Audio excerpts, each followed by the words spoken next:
Good morning, Vacaville Unified School District students.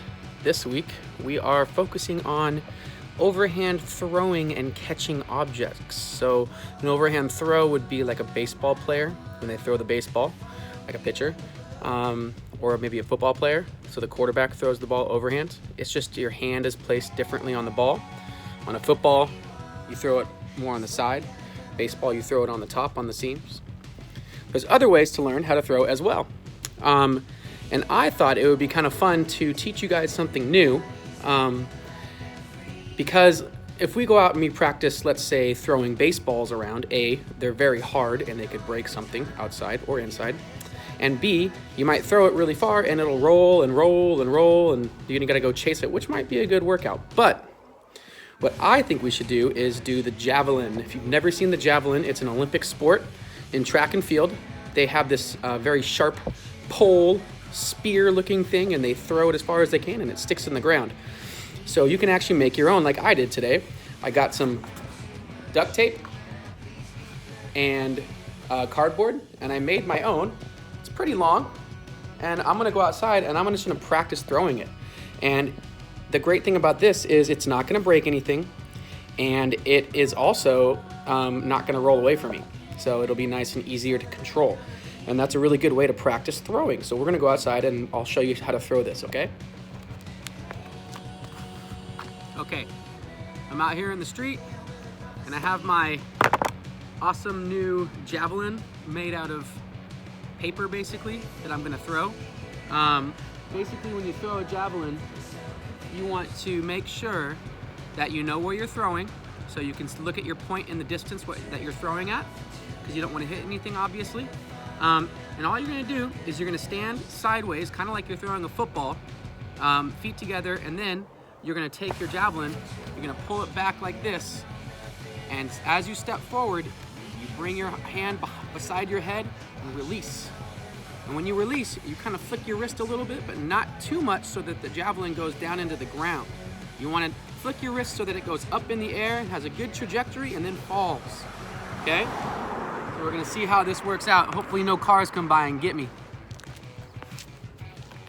Okay, let's see how I do. Stand here, sideways, step, and throw. That's really it. Not very simple, not very hard.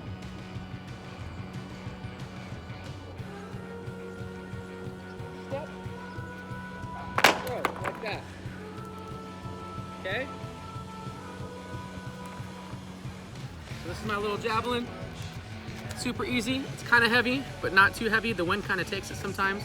But practice throwing like that if you don't want to chase after your balls, or you can practice throwing baseballs or softballs or footballs or wiffle balls or whatever. All right. Now we're going to start getting into a workout that you can do to strengthen your body to become a better thrower. Okay, so we'll talk about that when we go inside. Okay, so throwing might seem like it's all in the arm and the shoulder and stuff like that. But actually, all of your power when you throw is generated in your legs.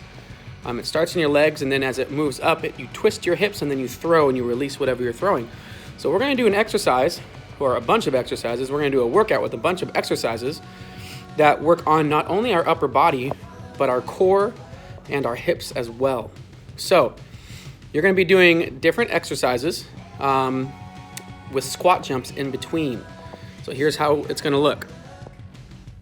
Okay, you're gonna do 30 seconds of dips, 10 squat jumps, 30 seconds of curls, and then 10 squat jumps, 30 seconds of overhead press, 10 squat jumps, 30 seconds of a lateral raise, 10 squat jumps, and you're gonna finish with a 30 to 60 second plank. Now I know many of you don't have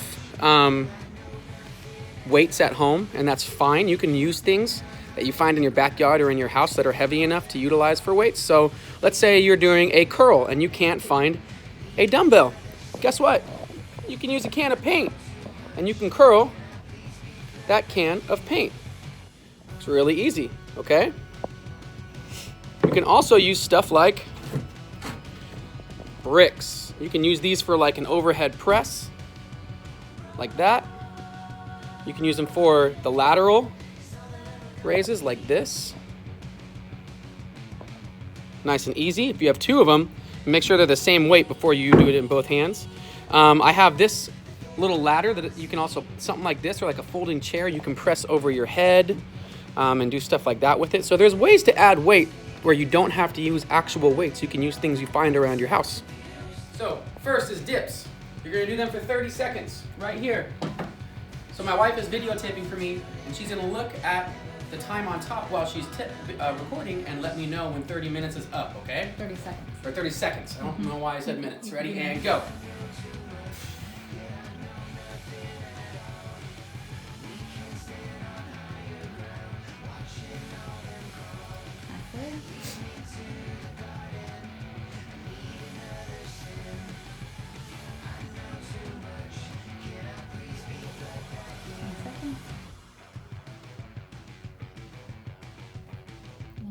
Stop. Okay. Then you're gonna go right into your next one, which is squat jumps. You're gonna do 10 squat jumps. We're not timing, we're doing a number amount of squat jumps. So here, jump. 1, 2, 3, 4, 5, 6, 7, 8, 9, 10. Then go right into curls for 30 seconds. Like I said, you can use stuff around your house that you have. If you don't have weights like me, like the bricks or something. Okay, so for 30 seconds, go.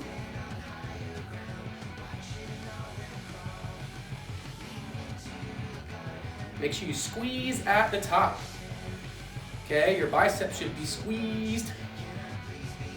Squeezed. You can even pause at the top like this. Make sure your elbows are straight down the whole time and not flaring out. And up to your chest. And stop. Okay. And then 10 squat jumps. Dun dun dun dun. Let's go. 1, 2, 3, 4, 5, 6, 7, 8, 9, 10.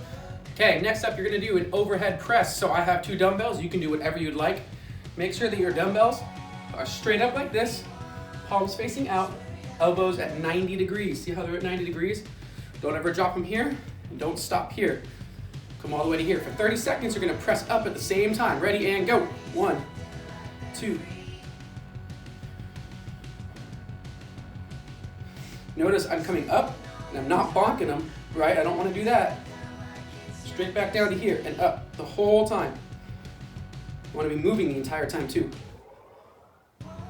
Okay, and then, what's next but 10 squat jumps? 1, 2, 3, 4, 5, 6, 7, 8, 9, 10. Okay, so I switched it up. Earlier I was telling you about things you could use instead of weights. So for this exercise, we're gonna do lateral raises, which is straight out like this. And I'm gonna use a can of chicken and wild rice and hearty tomato soup. Okay, so for 30 seconds, just like this, and go. Like this. I come all the way back down, all the way back up. I wanna pause when my arms are out like this, so I feel it in my shoulders, okay? 30 seconds, make sure you pause, and done, okay? Then, what else but 10 squat jumps? 1, 2, 3, 4, 5, 6, 7, 8, 9, 10. Don't break, immediately go into a plank on the ground. Elbows on the ground. For 30 seconds to a minute. We'll do 30 seconds just for this one. Ready, and go. Make sure your booty is not sagging down or poking up, nice and straight on your back. Keep your chin up, don't hang your head too much. Pick a spot on the floor in front of you and look at it. Just like this. Tighten up your abs and your core muscles. You can do that yourself. They're voluntary muscle movements. And done. Okay, that's the end of the workout. Look, I'm sweating.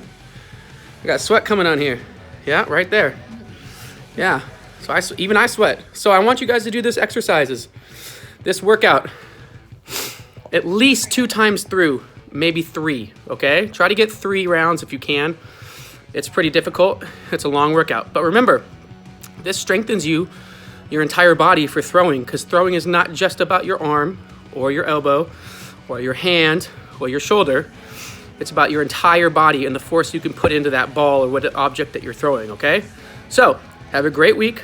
Continue learning how to throw well and keep practicing.